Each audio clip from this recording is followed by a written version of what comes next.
All right, I'm here at SoundMind Recording company. Recording Company. Yeah. We're keeping that in. And I'm with James Styron, the owner of the recording company here. We are also have a guest here, Ella, the mighty dog that's been barking at me for 30 minutes. Just calm down. But how you doing, man? Good. Doing well, man. That's good. That's Yeah. good. Happy to have you here. Yeah, it's been a while since we last chat, Yeah. but I'm glad you can make it out today and Yeah. we can do this today. So I just wanted to kind of know a little bit more about what got you inspired to do sound and like what really maybe sparked a passion to start a studio. Sure. So I would say it all started. I kind of think that every sound person started in music. Maybe not every, but the vast majority. Yeah, I think majority of us Yeah. started with an interest in music. And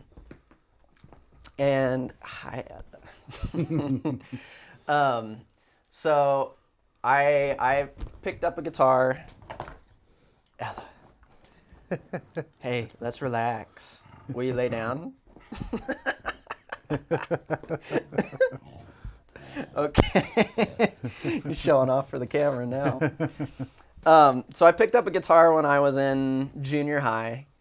My dad had, kind of tried to get me interested. He played, and I wasn't really having it. Thought I was, I was kind of too cool for that. And just it hadn't really grabbed my attention in a way that would hold me yet. Okay. So when I was in probably like 6th, 7th grade, something like that, I think it was, so Motorola came out with the Razr in black, right? Yeah. And I remember, I don't know what it was, their advertising campaign for that, for the black Razr had Back in Black by AC/DC. And that was like the first, my first real exposure to rock music like that. And, both my parents are musical, but we never really, they didn't, play their favorite bands at home or anything like that, or their favorite artists. Pretty much all of the music was just, stuff my dad would sing or, hymns at church, things like that. So when that advertising campaign came out with Back in Black as the soundtrack, it just, flipped a switch in me, and I was like, Okay. It made me feel something that I hadn't felt before.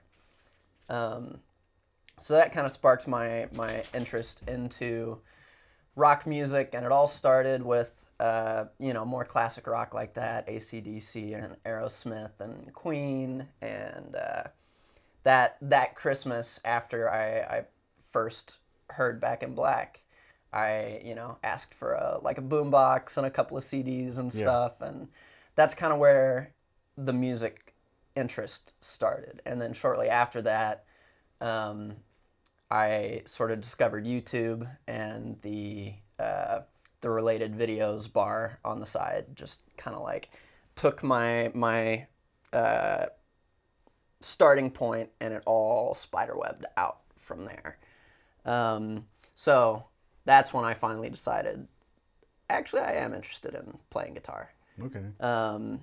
So from there, I got an electric guitar and started playing more and learning songs, and all of it was either by ear or, tabs, or more than that, watching people on YouTube do, how to play videos. So I kind of got into playing in a band through my church. A lot of people have that same experience, but started playing with my church worship band. And from there, ended up starting my own secular band. So that kind of had a couple different variations, different members, different names, whatever. We weren't really playing many shows, but we were still young and figuring out how to not suck. Yeah. So I joined a metal band, probably around like 2010, and at the time, Joplin had a really lively, thriving underground like metal and hardcore scene.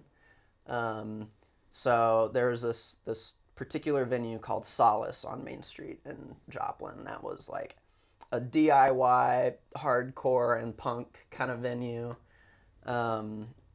like just stage built out of plywood and like mismatched PA speakers and just very cobbled together, but it was a super welcoming place and the people were great and they were bringing in bands that had a lot of momentum. So it was a really good place, and they were having like multiple shows a week, and a lot of times they were strictly just like all local shows, you know, like anywhere from like 5 to 7 or 8 bands in a night. So we started playing shows there a lot, and eventually started getting booked in Springfield as well at venues like the Outland Ballroom. So that band led me to have my first experience in, you know, a professional recording studio when I was in like my middle high school years. And that's when I realized that I was really interested in the process behind recording and song arrangement and the mixing aspect of it as well. So I had an old MacBook that my dad had given me. It was, I think it was like a 2008 MacBook. And, you know, it was probably about that thick when it was closed, and it was like a white plastic shell, you know. But it had GarageBand on it. Yeah. And I started, you know, like experimenting, and I would put my, I didn't have a microphone, right? So I was just recording with the internal mic on the laptop, which sounded like absolute shit, but I didn't know any better, and, you know. So I would like put my little MacBook in my closet on the ground, and then put my guitar amp in the closet on the ground right in front of the MacBook, and like close the door and play that way. And you know, it was like a walk-in closet. It was a bigger room, so I would I had my first studio there. I would like put my laptop on like a cart that had like wire drawers for socks and stuff like that. And I had a little stool that I would like sit on in this closet because it was a super dead sounding room, and I at least had that sense. Yeah, you know? the closet struggles. Yeah, for sure. Everyone does it. So yeah, I would just spend like hours and hours and hours like huddled in this little closet with my amp and my laptop, playing guitar and writing music and trying to record, and then trying to figure out how to do drums. And you know, I would just like, I hadn't figured out samples or you know, MIDI drummers or anything like that, so I was literally like just drumming on tabletops and stuff and trying to like get some semblance of a beat, and finding different objects that would work for, you know, something with a deeper sound like a kick, and then something that was a little more snappy like a snare. And so that's kind of like the very earliest iteration of me developing an interest and just starting to mess around in that world a little bit. So when was it that you kind of thought you're going to, like, I want to do this for the rest of my life, like this is the career path I chose? So I definitely think that it was still my goal was music. probably even on through like the beginning of college for me. Mm-hmm. Truthfully, I did not even want to go to college. At the end of high school, my band at the time had a pretty good amount of momentum, and we were like opening for major acts that were coming through town, and we were starting to travel a little bit. So I was very much in the zone at the time of like, okay, I'm finally done with high school. I hated high school. I was not enjoying it, you know. Right. It just wasn't enriching or fulfilling me in any ways that felt meaningful at the time. And I hadn't found anything else that sparked a passion in me like music did. So when high school ended, I was like, okay, I'm done. I can leave this behind me, and I'm gonna go on tour with my band and just like get a shitty old van. Yeah. And sleep on the road and you know, live off Taco Bell and just play as often as we can. Yeah. My parents were not having that. Right. They really were insistent that I go to college. So I in a lot of ways, like, deciding to go to college and study sound felt like a little bit of a compromise for me, because it was a way for me to satisfy both some of my own desires and also keep my parents happy. Yeah. So I started looking around and you know, toured some different schools that had audio engineering programs. And when I found out that MSU in Springfield, Missouri State, had an audio program, it felt like, oh, okay, this is someplace where I can go and learn these things and get into this program, but I'm also close enough that I can keep playing with my band and, you know, travel on weekends and in the summer and stuff like that.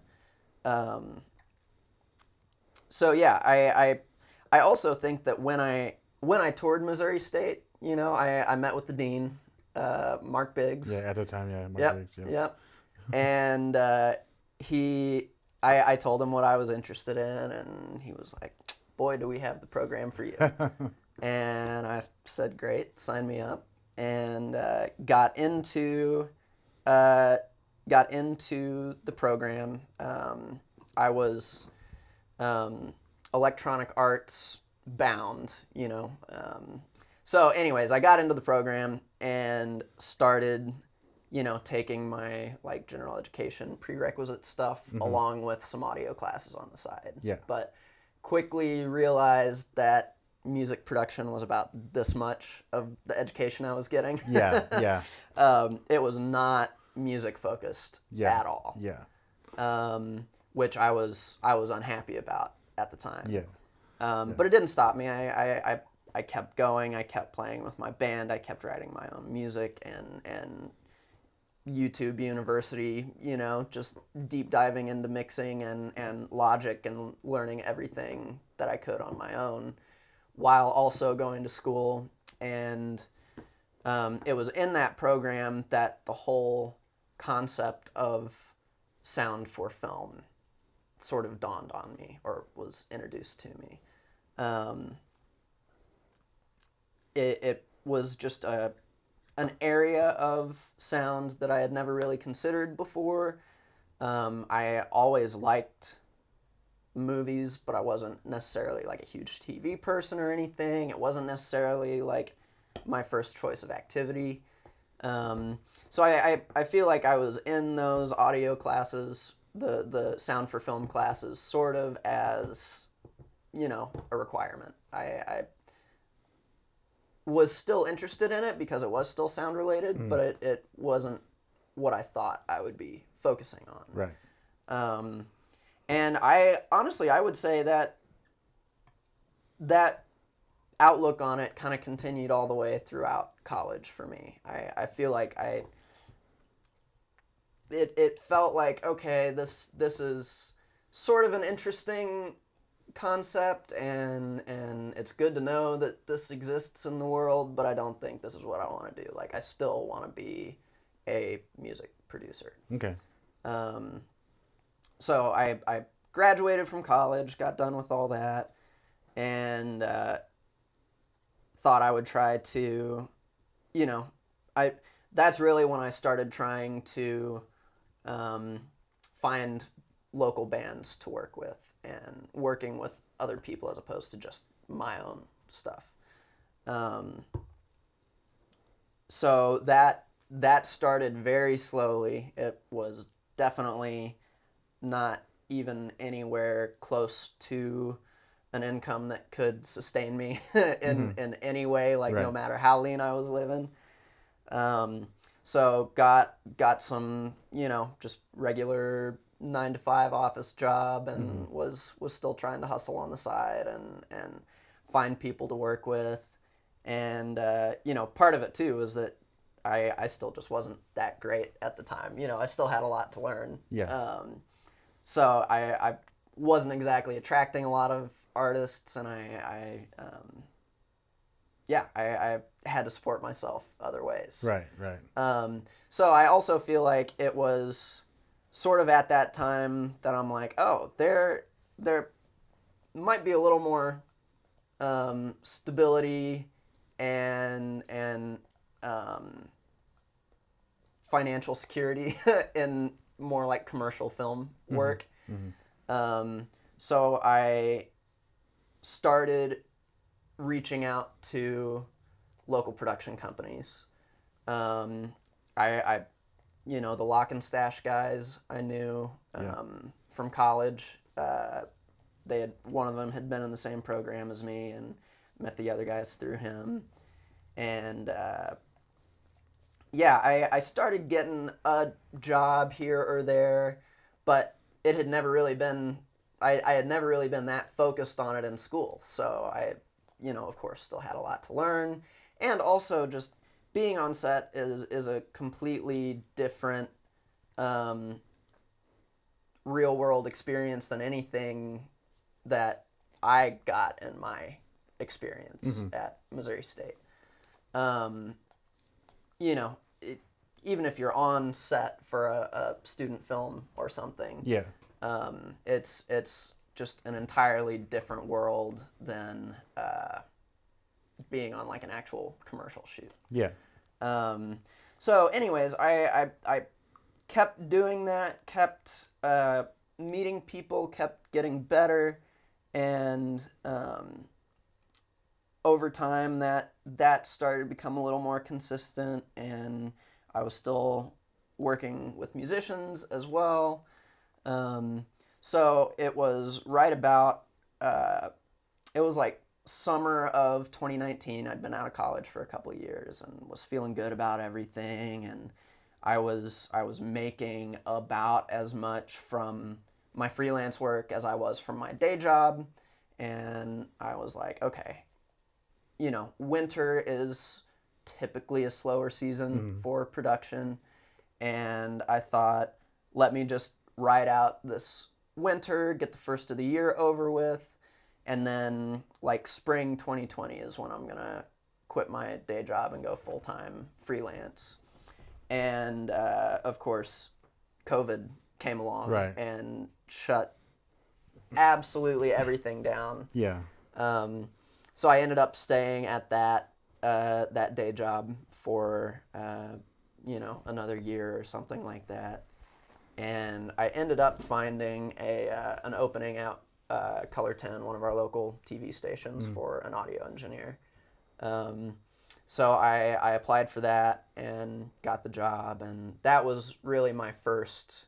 This would have been like early or mid 2020 that I started that. Okay. And I wasn't there for super long, but that was my first time like having my full-time job be audio.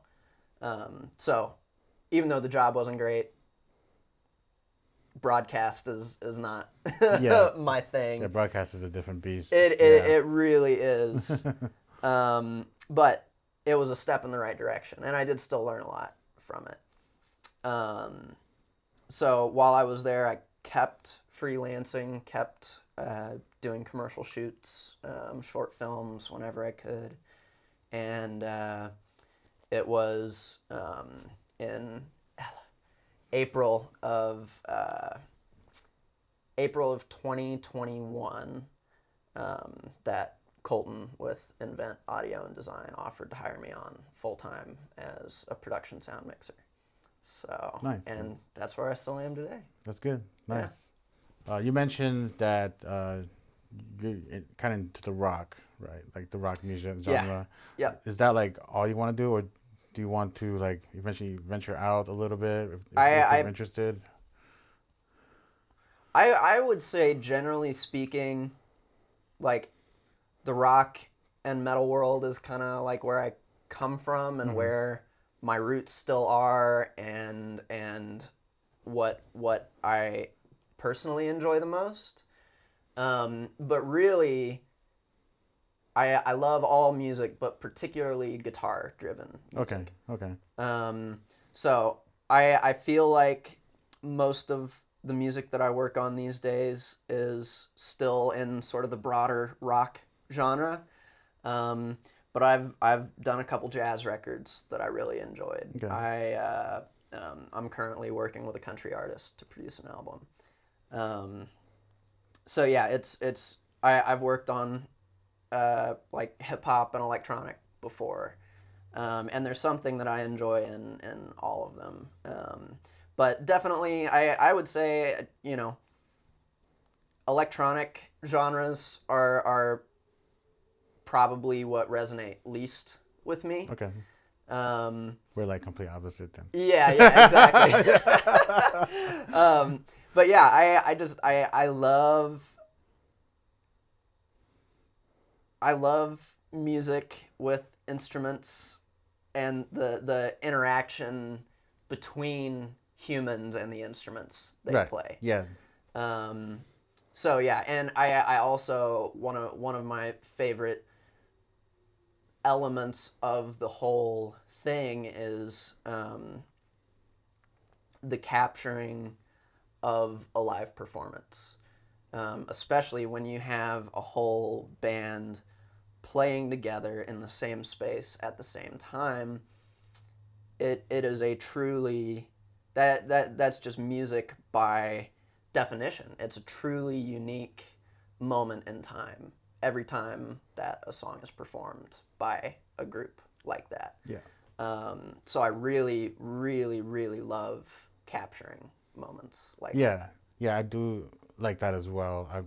I do love studio recording, stuff like that. Haven't had to do much, but I saw a podcast or something like that where they talked about the performances of bands. And like they talk about how it's never the same every time they perform it live. Right.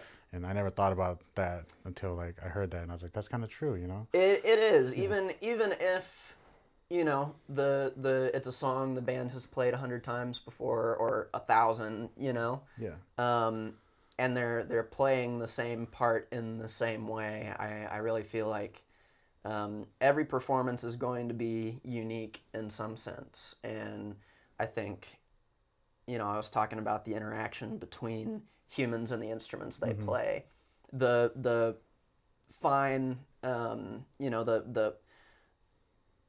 the nuance with which they play is going to be influenced by their what's on their mind that day, their emotional state, and their life experience. And every musician in a group has a little bit of something different there, and I just feel like it's so interesting the way that everybody sort of brings that with them, and it is channeled into the music. And I think that can affect things in subtle ways, but yeah. Yeah, awesome.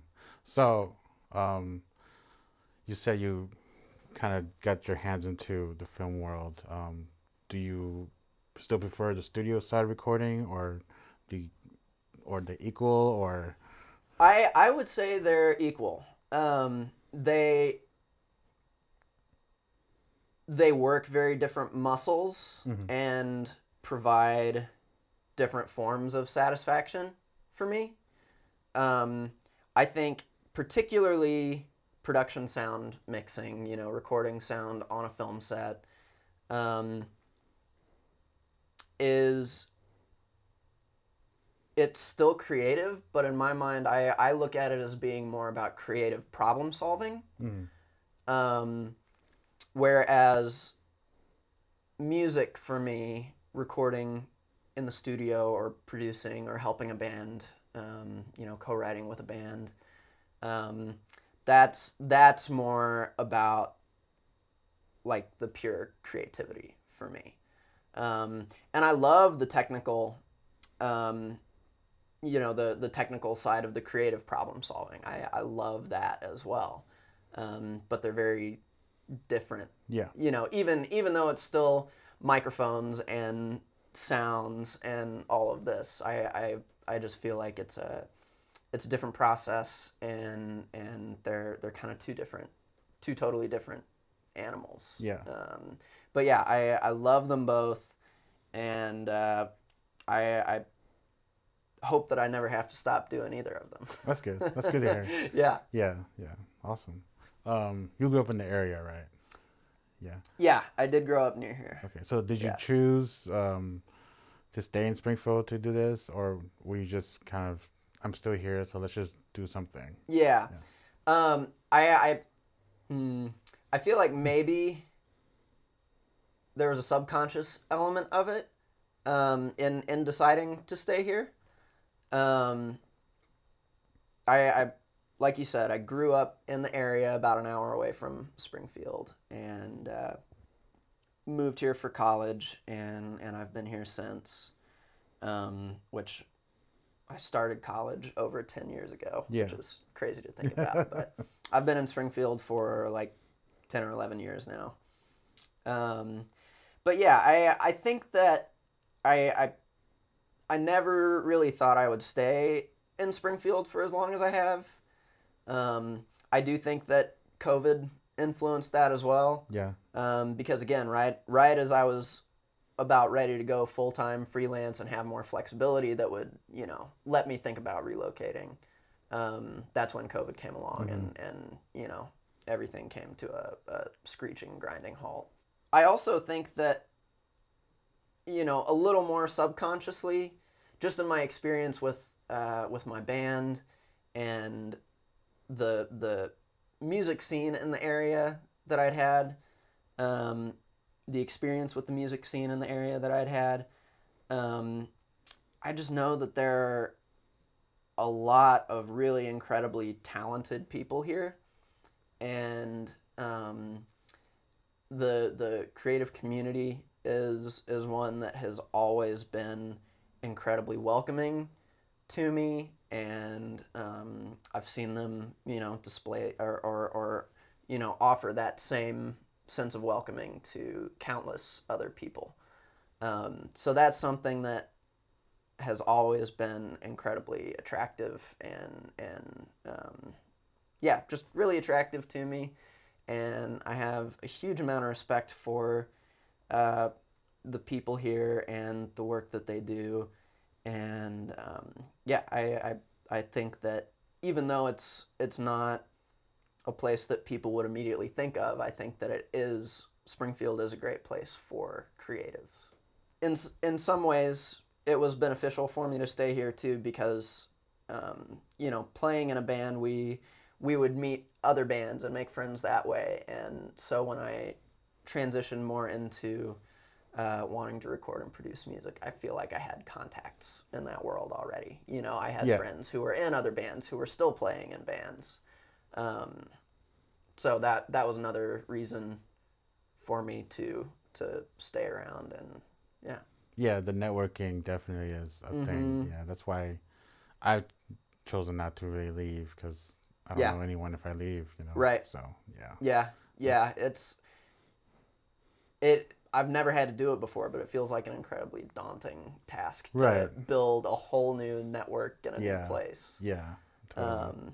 And I feel like I've worked around enough now that I do know people in all these other places now. But it is still just the idea of starting over from scratch in a new place would be really challenging, Right. I think. Totally. Yeah. So when did you start the studio? Was it like still early on when you're still learning the sound stuff, or was it a little bit afterwards when you kind of got your like money or whatever? Was Yeah. I took my first paying client, I feel like every audio engineer will hear this term and kind of recoil, but a local rapper. Everybody has had, every engineer I think has had an experience with a local rapper. Definitely. So yeah, it was a guy I'd never met before, and he was like a friend of a friend, and never actually recorded with him in the studio, but he would record in his home studio, and I would mix his stuff. It was good stuff, right? Did you record fine? He was a character. Okay. He was a character. Yeah. Anyways, that I was still excited about it though, because that was my first like paying gig as a freelancer. Yeah. And that I was still in college when I was working on that. So I want to say that was probably like 2015 or 16. At that time, I didn't have an LLC yet. I hadn't named the company yet or anything like that. It was just me. But yeah, I kind of went on like that for a little while, and I have always struggled with naming things, whether it's bands or dogs or whatever. Names have always been challenging for me. I just feel overwhelmed by all the options, and I kind of get analysis paralysis. But finally decided on the name, and got the business like legally established and all of that in like probably 2017 or 18. I don't remember for sure, but it was one of those 2 years, I think. So yeah. Nice. Okay. All right. Cool. Thanks, James, for talking with me. Yeah. And we're going to do a studio tour. Yeah. Sounds great. Awesome.